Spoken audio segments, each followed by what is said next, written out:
bagamba Sheikh Kiti atandise okuva mu line y'eddiini alumbye politics.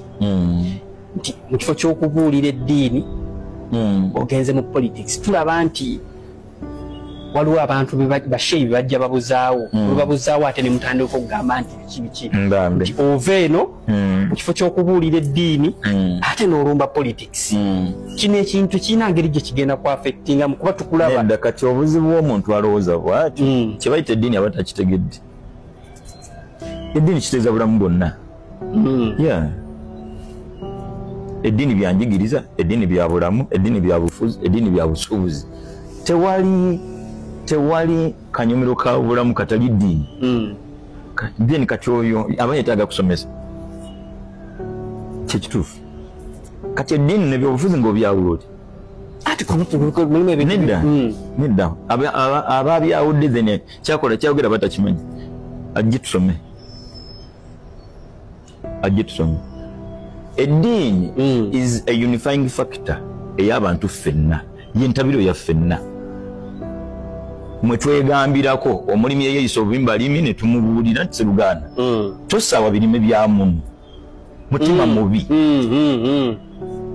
Kati n'omulimi ajja tuga toyogera ku bya bulimi goli munaddiini n'omusuubuzi oga nti bino bya busuubuzi tobyogerako kati tuba tugenda kwogera ku ki? Munnamawulire togeseka bino tojja bisobola bya bannamawulire obyenjigiriza toyingirira byanjigiriza bino byanjigiriza goli munaddiini tufundikira then eddiini eruzinze value. Eddiini buli kanyomero ka bulamu kategeeza ddiini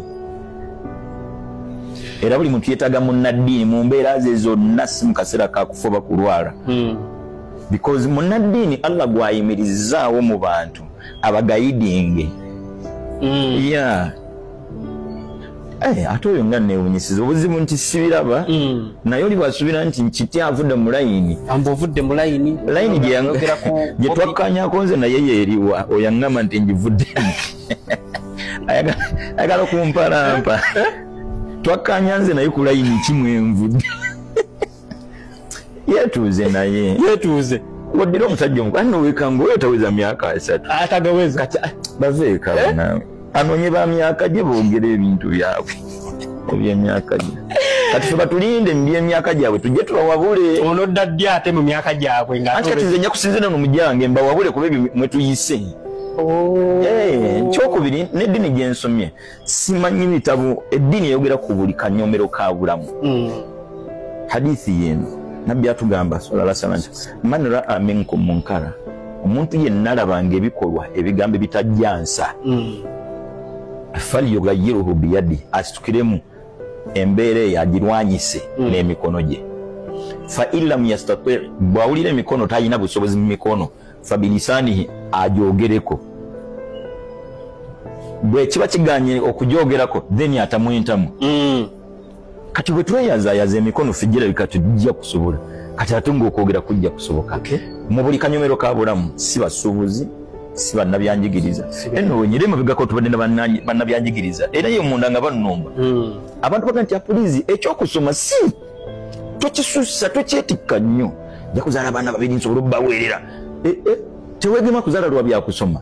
Abaana alina enteekateeka y'okusoma kwabwe Allah yamanyi abaana asoma yamanyi abatasome bano bombi abalinako enteekateeka bwe twayogera bwe tutira bannabyanjigiriza ne batuluma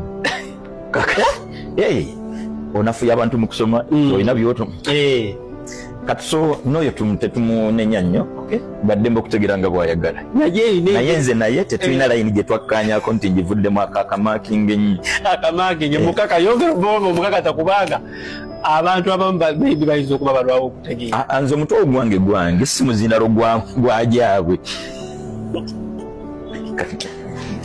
saagala basuubire nti nze be bajja okumpa ebyokwogera bo boogere ng'ogwange muzindalo sekyo si kituufu ndi musajja mukulu nebaza gavumenti eno Allah gisaasira Allah bangulize nti batuwuliriza